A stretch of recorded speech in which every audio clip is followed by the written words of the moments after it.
Kwani kuna media kiasi Lodwar? Yeah, imeendelea sana. Yeah. I did not expect all this representation here.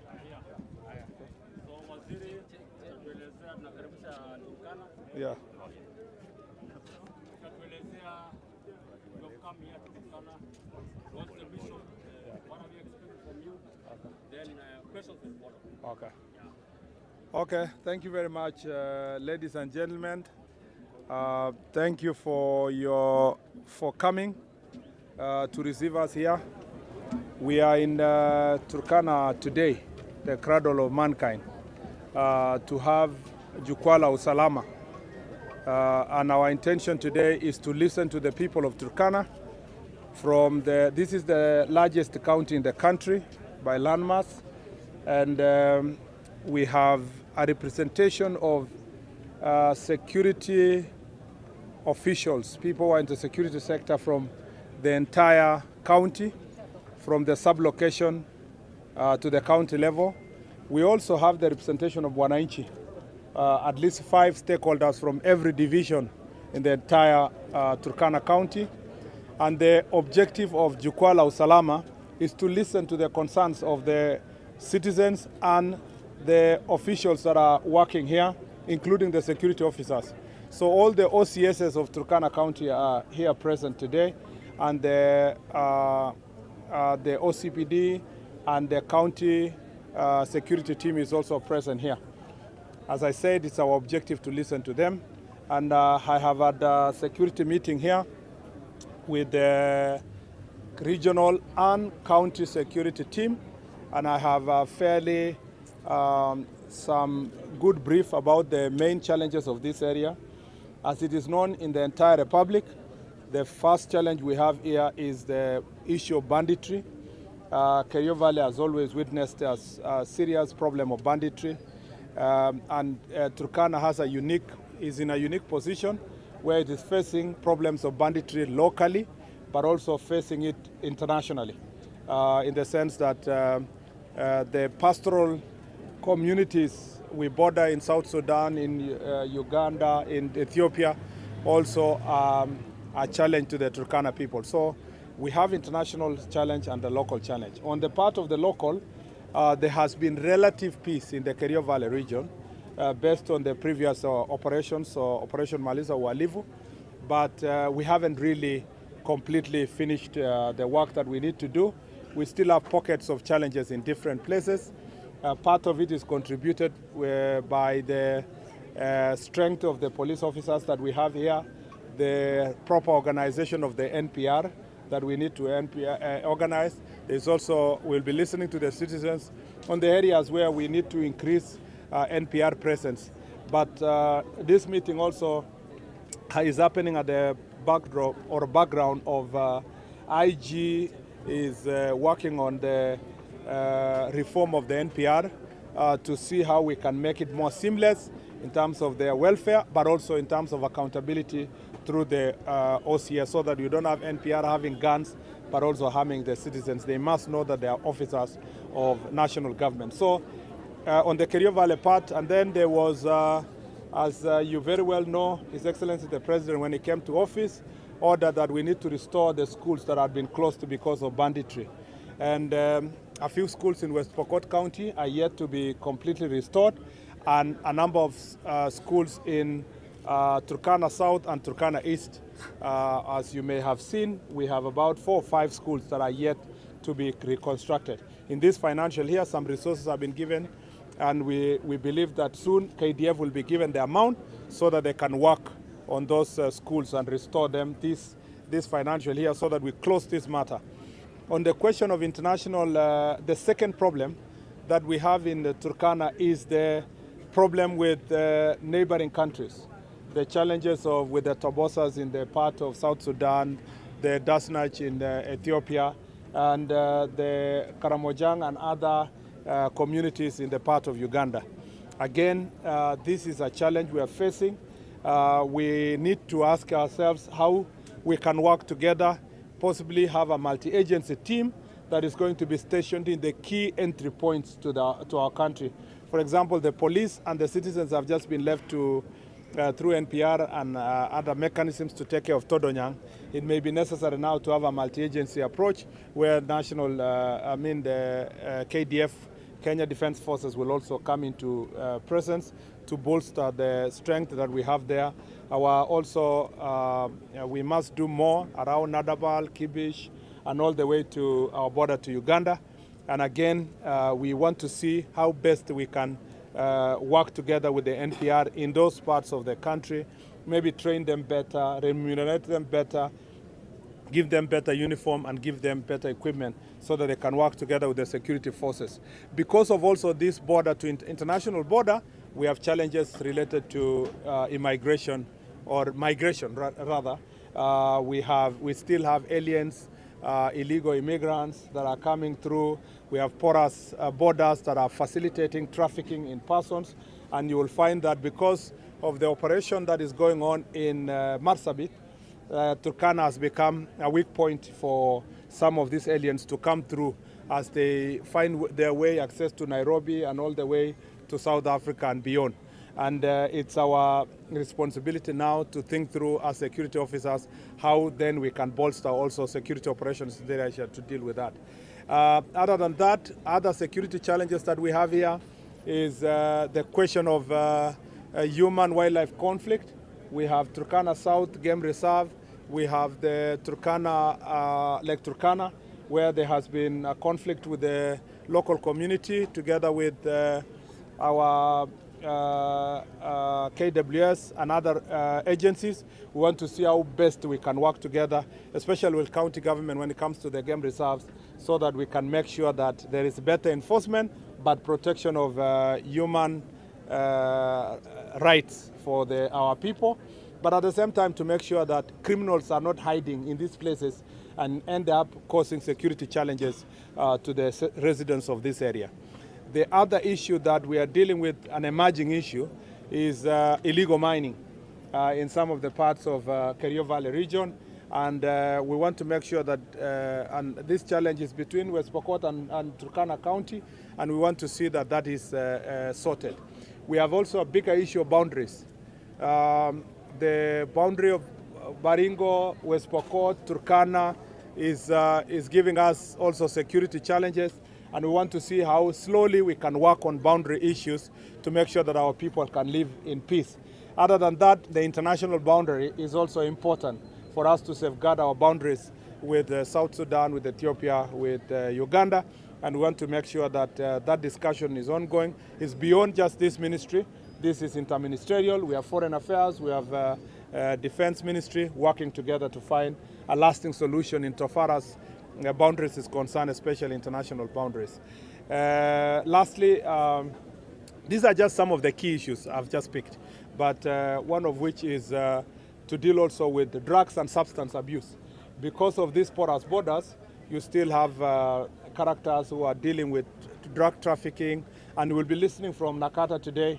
One of the challenges is that you have very young population of under 18 who have very young people in Turkana, which is a surprise because of there is a lot of disorder that is as a result of drugs and then leads to mental health. And you will find that this is a challenge that is affecting young people, particularly those who are under 18, and we must see how best we work together to deal with this issue. On the last unique issue, which is unique for Turkana and Garissa County, is the question of refugee camp. We have challenges here that are related to the refugee camp. You know that there has been shortage of supply of food and other items to the refugees, which is threatening peace within the Kakuma camp, but also at the same time, which is a challenge in terms of local community vis-a-vis refugee community. And you remember we launched Shirika Plan on 28th of March this year, which is a plan that is government plan. And the challenge with that Shirika Plan is that there are many citizens who have yet to appreciate what it contains, and there are misgivings and misunderstandings that we must be able to iron out through public participation. And it is my considered view that the citizens also need to know that since it's a government plan, it's not a rigid plan, it's subject to review and based on public recommendations. Some people think that we should have done even longer and time for public participation, but we thought that starting the process was important, but revising the document as we progress, and particularly when we get proper commitment from development partners as we move from this humanitarian approach to development approach, so that local community can also benefit from it. And we need to see also how some of the refugees who come from areas that are now stable can be assisted to voluntarily go back home, so that we ease the pressure that is in Kakuma camp. So these are some of the issues, and we're looking forward to that discussion for the next 3 to 4 hours. And I'm very happy that there is such a large turnout of the public, but also the media. Santeni, I will take like 3 questions. Mine is a quick one. Let me start with you. Yes, my name is Bakari from Standard. Okay. And Turkana community depends on this road, Kayunu, Kitale Road. Yes. We have heard you saying that there's relative peace. Why is it that now the curfew still I'll tell you about the curfew, and I'm sure that's one of those the discussions we'll have there. Either of you. No, I'll start with the local. Yes. I'll come to you, Seth, and Jelmani. Was it for coming here? We have 3 more sub-counties that were created. That was Aro, Subuta, and Lokriama. Yeah. But the administrative officers that are here, the DCC, the sub-county police commander, they don't have houses, they don't have vehicles, and the government is expecting them to perform. As we speak, I understand you. You don't even need to emphasize. Let me say about, and then I'll take the last round. On the question of the road, I have been asked that because of the relative peace, we need to review the curfew, either to lift it or to review the times. I think for now, I will be listening to the views of the people, but we can review the time. We are amenable to reviewing the time, maybe to have a longer day until late evening, and then very early morning. And then if we say 10 to 4 a.m. works, then we give it 2-3 months. If the conditions become good, we can lift the curfew completely. So that is also something that is in the works. And then for administrative units, as you will see in the meeting, that is a major discussion there. You see, the day we wanted to give the administrative units, Wananchi was saying, give us the units, give us the sub-counties. We are telling them, no, we can't give you because there are no facilities, there are no offices, there are no houses for. They say, no, just give us. Let the county commissioner come, the deputy county commissioner, we will worry about the houses. Now that they have come, you are saying, no, why did you send people without accommodation? We are working on that. It is not a problem of Turkana alone. We have about 150 administrative units recently operationalized, that most of the DCCs are lacking officers. In our discussion, we'll be also seeing how best we'll work with NGCDF to help us partner together to build these administrative offices for our chiefs, for our ACCs, for our DCCs, among others. I'll take Seth, and then I'll take, where did the gentleman go? Okay. Just to, first of all, the local one, is security assured in Tolonyang and Tom, Turkana East. Okay. Families there have been awarded lot following the raids by suspected Ethiopian militia. Yeah. That is the first one. The second question is about your brief yesterday. There is a disparity between the figures in terms of number of fatalities. You announced 42 from the Sabasaba and the June 25th. The Kenya National Commission on Human Rights says the total figure is 61. So that disparity, can you address it?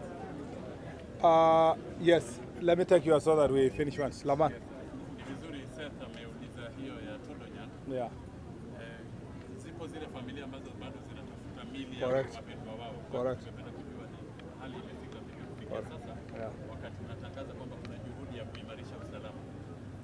Ya pili ni kwamba police reforms working group jana wakati ulikuwa unazungumza pia walizungumza wakasema kwamba kuna mili ya Wakenya wengi zaidi ambayo imekwama katika mochari ya hospitali za kibinafsi, na kwamba kuna ripoti kwamba Wizara ya Hazina ya Kitaifa inahitajika kutoa shilingi bilioni 1.3 ili kuhakikisha bilioni bilioni 1.3. Yeah.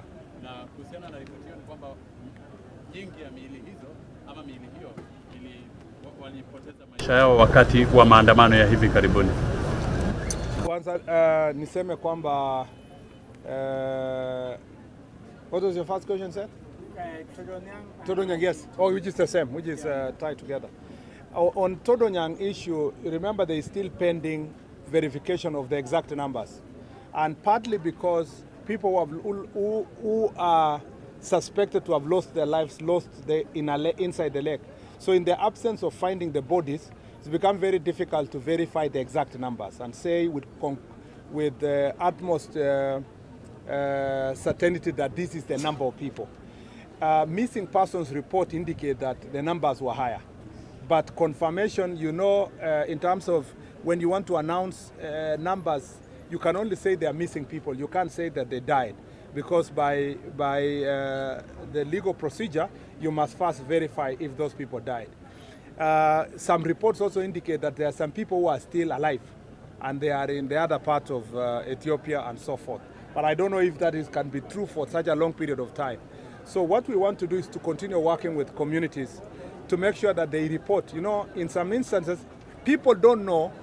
Part of the reason why there's a disparity in numbers in Todonyang is because not everybody who was in the lake comes from the community in Todonyang there. Some even could have come from all the way from Kitale, some from Lodwar here, some from Kibish. So the issue is that as we continue accounting for the numbers, it's also important for us to improve on the security. And part of the requests of the issues that were asked by the residents, some of them we could not meet them immediately because of budgetary concerns, but it is important, as I have proposed, that we have a multi-agency security team in Todonyang, because it's a unique place, an entry point. So there is commerce, cross-border commerce, there is fishing that is going on there, but there is also livestock farming. So all these activities happening there, and there is also boundary encroachment because of proper absence of security presence in that particular area. So it is an issue that we must deal with conclusively. Na kama vile tumeambiwa kwamba hapo Todonyang, nia yetu ni kuhakikisha kwamba wananchi wamesaidiwa, na tunataka kusaidiana pamoja na wananchi wakitupatia wale ambao tunajua kwa kweli kwamba walikuwa wanafanya fishing hapo na walipatikana katika ile janga ya mapikano katika sehemu hiyo. Lakini aswa zaidi ni lazima tuhakikishe kwamba mambo ya usalama katika Todonyang imezingatiwa kutumia multi-agency team. Tunataka KDF waungane na polisi pamoja na wananchi kuona kama vile tunaweza kusaidiana kuimarisha usalama katika sehemu hiyo. Pia I have been asked about the numbers that we announced yesterday by the National Police, that came from National Police Service, regarding the people who died in the last, in Mandamano on 25th and 7th. First of all, let me say this, that even one life is very important. And we take seriously the question of loss of life. Some of those people who lost their lives, the circumstances are still being investigated, including a very young girl who painfully lost her life in that situation.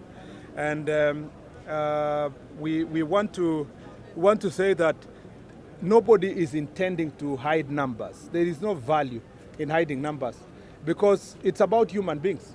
And the National Police Service has a fast and signal. Immediately an incident happens, is reported directly to the National Police Service and it's recorded. And therefore, we have, if someone has a higher numbers than us, than the National Police Service, there is no problem. These are both national government institutions. They are national institutions. And there is no reason why they cannot meet and work on tallying those numbers for reasons of accountability. So my belief is that we want to see the list that comes from Kenya National Human Rights Commission. Sometimes, these numbers also mix up with people who have died on other situations, either accidents or somebody who has died out of sickness. Some may be added to the number, or some may be subtracted in the numbers that the police has given. So there is, for avoidance of doubt, there's no, if the numbers eventually is tallied and it becomes 61, beyond the numbers that have been received by the police. We will say 61. If it's more than 61, we will say that, because it is not something that we are trying to hide. There is no gain in hiding the people who have lost their lives. And the circumstances under which they lost their lives, as I said yesterday, will be subjected to proper investigations. Thank you. Thank you. Asanteni sana.